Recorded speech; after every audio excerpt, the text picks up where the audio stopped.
Hello guys, how are we all doing? Welcome back to Premier League predictions for some massive games coming this weekend. As ever, do make sure to drop a like. We'll go for 250 likes. Your support has been amazing. Do make sure to hit the black subscribe button down below. And I'm joined by Sophie. How you doing? As always, very well, thank you. How are you? Yeah, not too bad. It's pretty interesting down the bottom. Leeds have changed the manager. It's all quite interesting. I mean, about time, to be honest. And Arsenal and Man City both lost at the weekend. Yeah. So I mean, Arsenal losing first, you thought, oh, Man City going to close the gap here, and then they do it as well. So, well, let's get into the next fixtures. We start with West Ham versus Chelsea. I don't know. I really don't know. I think Chelsea, they brought in loads of players, but we both backed them to draw against Fulham, and they did. So I think it might be a slow process to gel them and build, and maybe they'll be good at the end. But I don't know if they're going to win this. West Ham, although they've not been amazing, they did just get a good 1-1 draw at Newcastle. So I think I'm going to go for another draw here, 1-1. Yeah, I'm going to say 0-0. I see a draw playing out again. I think West Ham can be quite a hard team to break down. And at the moment, it just doesn't seem like Chelsea have the quality. I know they've got a few players returning from injury now, and that is big for them. But it's just something not quite clicking at the moment. So 0-0. Okay, 0-0. Right, on to the Emirates as Arsenal take on Brentford. Oh, do you know what? This is a bigger game than some people realise. Arsenal need to bounce back, and it's not impossible. Brentford could cause them problems. Brentford have been so good against the top six so far this season. I mean, so good. They've been beating Man City, Man United. But Arsenal did win away at Brentford earlier this season, and they have to win. They have to win, but I don't think it'll be easy. 2-1 Arsenal. Yeah, I think with Arsenal being at home, I'm tempted to edge them a little bit more. Whereas if it was Brentford, I know they beat them earlier in the season, but Brentford are looking very good right now, and especially, as you said, against the top six. Arsenal really do need to get back to winning ways. They need to kind of create a bigger gap, or just kind of maintain the same gap they've got at the moment. I'm going to agree, tight game, 3-2.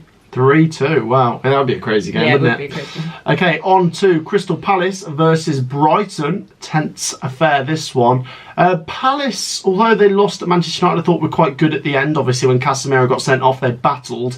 But something some people have said, and I'm starting to take notice of it, is Palace aren't 1,000,000% safe yet. I don't think they'll go down personally, but they've not really been picking up many wins recently, and everyone else is starting to move up, especially with the weekend where Everton, Forest, Leicester all won. Palace are looking over their shoulders a little bit, and they're up against Brighton, who are just fantastic. Left it late to beat Bournemouth, but Mitoma popped up with the goal. What a player he is. I like him, 1-0 Brighton again. I'm going to say 2-0 Brighton. I think it could be a little bit more comfortable. As you say, Palace aren't in the best of form. I don't think they'll go down. I think they've got enough to stay up. But as you say, it's not impossible. Brighton are just looking very good for me.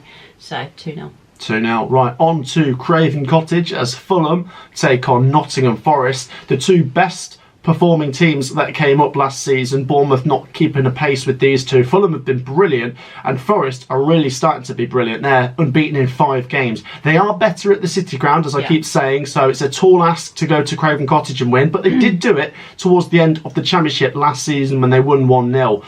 I think this is going to be tricky. Fulham just picked up a 0-0 against Chelsea. Forest dug in deep to get the 1-0 against Leeds, and Keylor Navas was absolutely fantastic.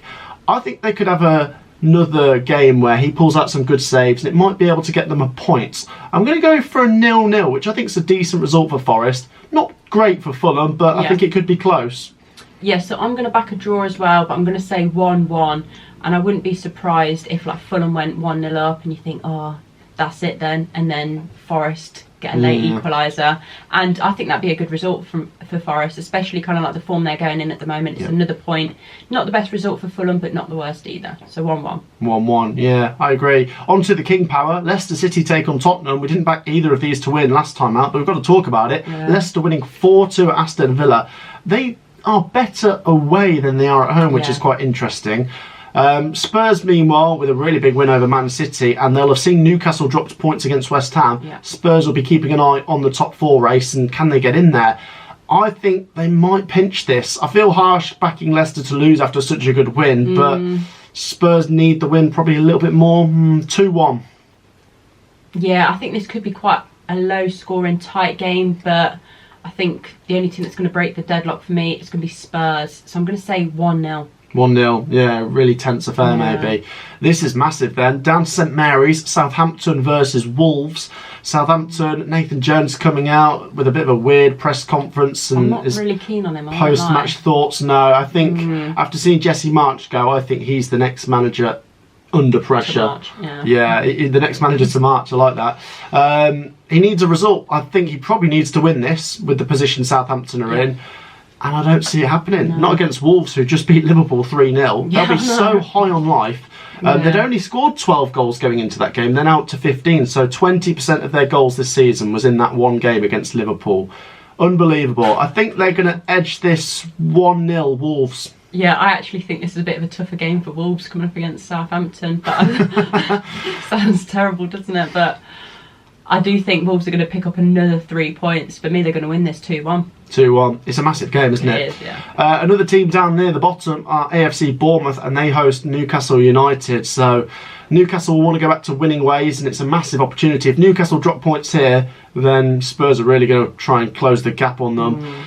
I think I've got to go Newcastle. I wouldn't mind Bournemouth staying up. I think it'd be quite nice to see, but I just don't see enough firepower, a manager with great passion. I just don't really see it for Bournemouth, so I'm going to go 2-0 Newcastle. Okay, I'm actually going to say a 0-0 here. Oh, so I think Newcastle, they played very, very well, and I think they should be getting more goals than they are. They're just not as clinical in front of goal, and I think Bournemouth are just going to make it incredibly difficult for them to break through. I think the stats will be massively in Newcastle's favour. It'll be something like 90 to 10% possession, but I see a 0-0 playing out. Wow, okay, on to Ellen Road. It's Leeds United versus Manchester United all over again after Wednesday's game. Obviously, Leeds got rid of Jesse March. They picked up a really good result at Old Trafford.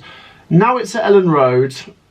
I don't know. I'm going to go for a draw. I'm going to say Leeds are going to just try and chip away at some points here, and they might get a 1-1. United are in very good form, but I'm going to say 1-1. With the form United are in, I don't think you can dismiss that at all. So for me, United win this 2-1. You're going to go United 2-1? Yeah. Massive game, isn't it? Okay, on to the Etihad. Manchester City take on Aston Villa. Now, Villa lost 4-2 to Leicester. Man City lost to Spurs.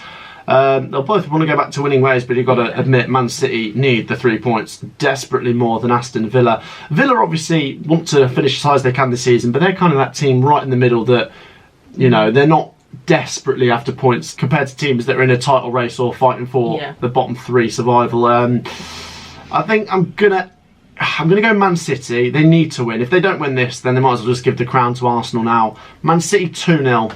I'm going to say 2-1 Man City. I see them conceding again, and I think they'll actually go 1-0 down, and it'll be like, oh, are they going to drop points again? And then they'll do their usual Man City style and win.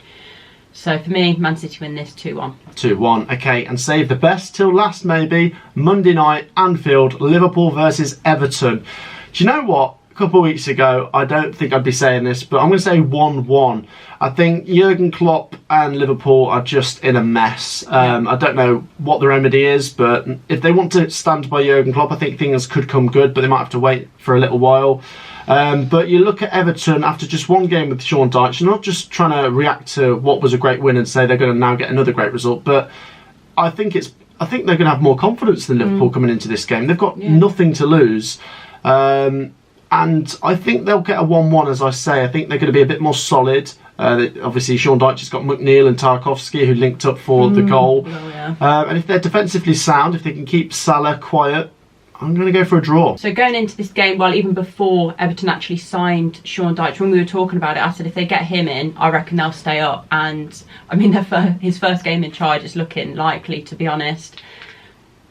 As you said, with Liverpool, I don't know what the remedy is there. They have brought in a couple new signings, over the past few months, but they're just not. I haven't seen much of Gakpo. Nunez and then Gakpo just looking terrible. So I don't know what's going on there. I hate to say this, but I see Everton winning 2-1. Oh, wow. Do you agree? Get your predictions down below, guys, because that wraps up the Premier League predictions. Of course, make sure to drop a like and make sure to subscribe for more Premier League prediction videos. We'll see you in the next one. Peace out.